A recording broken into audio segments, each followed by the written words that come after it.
ಪ್ರಕಾಶ್ ರಾಜ್ ಒಬ್ಬ ಆಕ್ಟರ್ ಆಗಿ, film producer ಆಗಿ, ಡೈರೆಕ್ಟರ್ ಆಗಿ, ಟೆಲಿವಿಷನ್ ಪ್ರೆಸೆಂಟರ್ ಆಗಿ, ಹಾಗೆ ಒಬ್ಬ ಪೊಲಿಟಿಷಿಯನ್ ಆಗಿ ಭಾರತದಾದ್ಯಂತ ಸದ್ದು ಮಾಡಿದಂತಹ ವ್ಯಕ್ತಿ.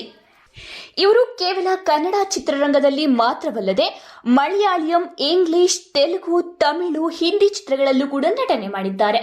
ಈ ವ್ಯಕ್ತಿ ಅಂದ್ರೆ ಪ್ರಕಾಶ್ ರಾಜ್ ಏನಿದ್ದಾರೆ, ಅವರು ಕೇವಲ ನಟನೆಗೆ ಮಾತ್ರ ಸೀಮಿತವಾಗಿಲ್ಲ. ಇವರ ಇನ್ನೊಂದು ಪ್ರವೃತ್ತಿ ಏನಿದೆ ಅಂದ್ರೆ ಟೀಕಾ ಪ್ರಹಾರ. ಅದರಲ್ಲೂ ಮುಖ್ಯವಾಗಿ ಸನಾತನ ಧರ್ಮದ ವಿರುದ್ಧವಾಗಿ ನೀಡುವ ಒಂದಷ್ಟು ಹೇಳಿಕೆಗಳು ಆಗಿದ್ದಾಗೆ ಸದ್ದು ಮಾಡ್ತಾನೆ ಇತ್ತು. ಅದರೊಟ್ಟಿಗೆ ಕೆಲವೊಂದಷ್ಟು ಗೊಂದಲಗಳನ್ನು ಸೃಷ್ಟಿ ಮಾಡಿತ್ತು. ಇದಕ್ಕೆ ಕುಂಭಮೇಳ ಹೊರತಾಗಿಲ್ಲ. ಆದ್ರೆ ನಿಗೂಢ ಮತ್ತು ಅಚ್ಚರಿ ಎಂಬಂತೆ ಕೆಲವೊಂದಷ್ಟು ದಿನಗಳ ಹಿಂದೆ ಪ್ರಕಾಶ್ ರಾಜ್ ಅವರೇ ಸ್ವಯಂ ಪ್ರೇರಿತವಾಗಿ ಕುಂಭಮೇಳದಲ್ಲಿ ತೀರ್ಥ ಸ್ನಾನ ಮಾಡಿದಂತಹ ಕೆಲವೊಂದಷ್ಟು ಫೋಟೋಗಳು ಸೋಷಿಯಲ್ ಮೀಡಿಯಾದಲ್ಲಿ ವೈರಲ್ ಆಗಿತ್ತು. ಇದನ್ನ ನೋಡಿದಂತಹ ನೆಟ್ಟಿಗರು ಕೆಲವೊಂದಷ್ಟು ಆಕ್ಷೇಪಗಳು ಮತ್ತು ಕೆಲವೊಂದಷ್ಟು ಟೀಕೆಗಳನ್ನು ಕೂಡ ಮಾಡಿದ್ರು. ಈ ಫೋಟೋ ವೈರಲ್ ಆಗ್ತಿದ್ದಂತೆಯೇ ಪ್ರವೀಣ್ ಕುಮಾರ್ ಮಾವಿನಕಾಡು ಅವರು ಇದರ ಸತ್ಯ ಅಸತ್ಯತೆಯ ಪರಿಶೀಲನೆಗೆ ನಿಂತಾಗ ಇದೊಂದು ಎಐ ಟೆಕ್ನಾಲಜಿ ಬಳಸಿಕೊಂಡು ಮಾಡಿದಂತಹ ಫೋಟೋ ಅಂತ ಹೇಳಿ ಒಂದಷ್ಟು ವರದಿಗಳನ್ನ ಕೊಟ್ಟಿದ್ರು. ಆದ್ರೆ ಸದ್ಯ ಈಗ ಸಾಮಾಜಿಕ ಜಾಲತಾಣದಲ್ಲಿ ತನ್ನ ಪ್ರಕಾಶ್ ರಾಜ್ ಒಬ್ಬ ಆಕ್ಟರ್ ಆಗಿ, ಫಿಲ್ಮ್ ಪ್ರೊಡ್ಯೂಸರ್ ಆಗಿ, ಡೈರೆಕ್ಟರ್ ಆಗಿ, ಟೆಲಿವಿಷನ್ ಪ್ರೆಸೆಂಟರ್ ಆಗಿ, ಹಾಗೆ ಒಬ್ಬ ಪೊಲಿಟಿಷಿಯನ್ ಆಗಿ ಭಾರತದಾದ್ಯಂತ ಸದ್ದು ಮಾಡಿದಂತಹ ವ್ಯಕ್ತಿ. ಇವರು ಕೇವಲ ಕನ್ನಡ ಚಿತ್ರರಂಗದಲ್ಲಿ ಮಾತ್ರವಲ್ಲದೆ ಮಲಯಾಳಂ, ಇಂಗ್ಲಿಷ್, ತೆಲುಗು, ತಮಿಳು, ಹಿಂದಿ ಚಿತ್ರಗಳಲ್ಲೂ ಕೂಡ ನಟನೆ ಮಾಡಿದ್ದಾರೆ. ಈ ವ್ಯಕ್ತಿ ಅಂದ್ರೆ ಪ್ರಕಾಶ್ ರಾಜ್ ಏನಿದ್ದಾರೆ, ಅವರು ಕೇವಲ ನಟನೆಗೆ ಮಾತ್ರ ಸೀಮಿತವಾಗಿಲ್ಲ. ಇವರ ಇನ್ನೊಂದು ಪ್ರವೃತ್ತಿ ಏನಿದೆ ಅಂದ್ರೆ ಟೀಕಾ ಪ್ರಹಾರ. ಅದರಲ್ಲೂ ಮುಖ್ಯವಾಗಿ ಸನಾತನ ಧರ್ಮದ ವಿರುದ್ಧವಾಗಿ ನೀಡುವ ಒಂದಷ್ಟು ಹೇಳಿಕೆಗಳು ಆಗಿದ್ದಾಗೆ ಸದ್ದು ಮಾಡ್ತಾನೆ ಇತ್ತು. ಅದರೊಟ್ಟಿಗೆ ಕೆಲವೊಂದಷ್ಟು ಗೊಂದಲಗಳನ್ನು ಸೃಷ್ಟಿ ಮಾಡಿತ್ತು. ಇದಕ್ಕೆ ಕುಂಭಮೇಳ ಹೊರತಾಗಿಲ್ಲ. ಆದ್ರೆ ನಿಗೂಢ ಮತ್ತು ಅಚ್ಚರಿ ಎಂಬಂತೆ ಕೆಲವೊಂದಷ್ಟು ದಿನಗಳ ಹಿಂದೆ ಪ್ರಕಾಶ್ ರಾಜ್ ಅವರೇ ಸ್ವಯಂ ಪ್ರೇರಿತವಾಗಿ ಕುಂಭಮೇಳದಲ್ಲಿ ತೀರ್ಥ ಸ್ನಾನ ಮಾಡಿದಂತಹ ಕೆಲವೊಂದಷ್ಟು ಫೋಟೋಗಳು ಸೋಷಿಯಲ್ ಮೀಡಿಯಾದಲ್ಲಿ ವೈರಲ್ ಆಗಿತ್ತು. ಇದನ್ನ ನೋಡಿದಂತಹ ನೆಟ್ಟಿಗರು ಕೆಲವೊಂದಷ್ಟು ಆಕ್ಷೇಪಗಳು ಮತ್ತು ಕೆಲವೊಂದಷ್ಟು ಟೀಕೆಗಳನ್ನು ಕೂಡ ಮಾಡಿದ್ರು.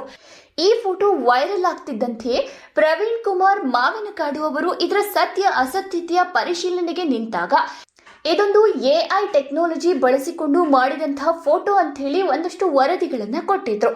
ಆದ್ರೆ ಸದ್ಯ ಈಗ ಸಾಮಾಜಿಕ ಜಾಲತಾಣದಲ್ಲಿ ತನ್ನ ನಕಲಿ ಫೋಟೋ ವೈರಲ್ ಮಾಡುತ್ತಿರುವ ಬಗ್ಗೆ ಖ್ಯಾತ ನಟ ಪ್ರಕಾಶ್ ರಾಜ್ ಅವರು ಪ್ರಶಾಂತ್ ಸಂಬರ್ಗಿ ವಿರುದ್ಧ ಲಕ್ಷ್ಮೀಪುರಂ ಪೊಲೀಸ್ ಠಾಣೆಯಲ್ಲಿ ಶನಿವಾರ ಬೆಳಿಗ್ಗೆ ದೂರನ್ನ ನೀಡಿದ್ದಾರೆ.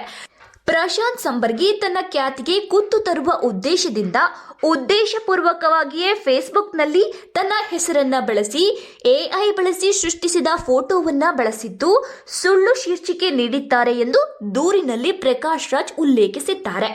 ಈ ಬಗ್ಗೆ ಪ್ರಕರಣ ದಾಖಲಿಸಿಕೊಂಡಿರುವ ಪೊಲೀಸರು ಪ್ರಶಾಂತ್ ಸಂಬರ್ಗಿಗೆ ನೋಟಿಸ್ ಅನ್ನು ಕೂಡ ಕಳಿಸಿದ್ದಾರೆ. ಪ್ರಶಾಂತ್ ಸಂಬರ್ಗಿ ಏನಿದ್ದಾರೆ, ಅವರು ನಟಿಯರು ಸೇರಿದಂತೆ ಅನೇಕರಿಗೆ ಈ ರೀತಿಯ ತೊಂದರೆಯನ್ನ ನೀಡಿದ್ರು. ಆತನಿಗೆ ಪಾಠ ಕಲಿಸಬೇಕು. ಸಾಮಾಜಿಕ ಜಾಲತಾಣದಲ್ಲಿ ನಕಲಿ ಸುದ್ದಿ ಹರಡುವವರಿಗೆ ಇದೊಂದು ಪಾಠವಾಗಬೇಕು ಎಂಬ ಕಾರಣಕ್ಕೆ ತಾವು ದೂರು ಕೊಟ್ಟಿದ್ದೇವೆ ಅಂತ ನಟ ಪ್ರಕಾಶ್ ರಾಜ್ ಅವರು ತಿಳಿಸಿದ್ದಾರೆ. ವೀಕ್ಷಕರೇ, ನಾವಿಲ್ಲಿ ಪ್ರಕಾಶ್ ರಾಜ್ ಅವರ ನಡೆಯನ್ನ ನಿಜಕ್ಕೂ ಗಮನಿಸಲೇಬೇಕು. ಈ ಹಿಂದಿನ ದಿನಗಳಲ್ಲಿ ಪಾರ್ಲಿಮೆಂಟ್ ಭವನದ ಉದ್ಘಾಟನಾ ಸಂದರ್ಭದಲ್ಲಿ ಹೋಮವನ್ನ ಮಾಡಿದ್ರು ಅನ್ನೋ ಕಾರಣಕ್ಕೆ ಕೇಂದ್ರ ಸರ್ಕಾರದ ವಿರುದ್ಧ ಟೀಕಾ ಪ್ರಹಾರವನ್ನ ಮಾಡಿದಂತಹ ಪ್ರಕಾಶ್ ರಾಜ್ ಅವರು ಕೆಲವು ದಿನಗಳ ನಂತರ ತಮ್ಮ ಕುಟುಂಬ ಸಮೇತರಾಗಿ ಸುಬ್ರಹ್ಮಣ್ಯಕ್ಕೆ ಭೇಟಿ ನೀಡ್ತಾರೆ.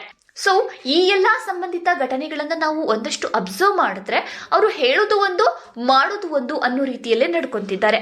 ಹಾಗೆ ಕುಂಭಮೇಳದ ಬಗ್ಗೆ ಕಟುವಾಗಿ ಟೀಕಿಸಿದಂತಹ ವ್ಯಕ್ತಿ ಆ ಕುಂಭಮೇಳದ ತೀರ್ಥ ಸ್ನಾನದ ಬಗ್ಗೆ ಮಾತನಾಡುವಾಗ ಅದು ಅವರವರ ನಂಬಿಕೆ ಅನ್ನೋ ಒಂದು ಅಭಿಪ್ರಾಯವನ್ನ ಹೊರಡಿಸ್ತಾರೆ.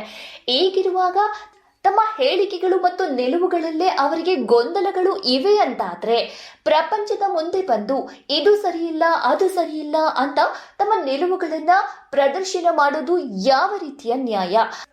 ಇನ್ನೊಂದು ಪ್ರಮುಖವಾದ ಅಂಶ ಏನಂತ ಹೇಳಿದ್ರೆ, ಸದ್ಯದ ದಿನಗಳಲ್ಲಿ ಬಳಕೆಯಾಗ್ತಿರುವಂತಹ ಎಐ ಟೆಕ್ನಾಲಜಿ ಏನಿದೆ, ಇದುವರೆಗೂ ಫೀಮೇಲ್ ಆಕ್ಟ್ರೆಸ್ಗಳ ಫೋಟೋಗಳನ್ನ ಬಳಸದೆ ಡೀಪ್ ಫೇಕ್ ಮಾಡ್ತಾ ಇದ್ರು. ಆದ್ರೆ ಈ ದಿನಗಳಲ್ಲಿ ನಾವು ಮೇಲ್ ಆಕ್ಟರ್ಗಳ ಫೋಟೋಗಳು ಕೂಡ ಡೀಪ್ ಫೇಕ್ ಆಗ್ತಿರೋದು ನಾವು ಗಣನೆಗೆ ತೆಗೆದುಕೊಳ್ಳಬೇಕು. ಹಾಗೆ ನಿಮ್ಮ ಫೋಟೋಗಳ ಬಗ್ಗೆಯೂ ಕೂಡ ಎಚ್ಚರವಾಗಿರಿ.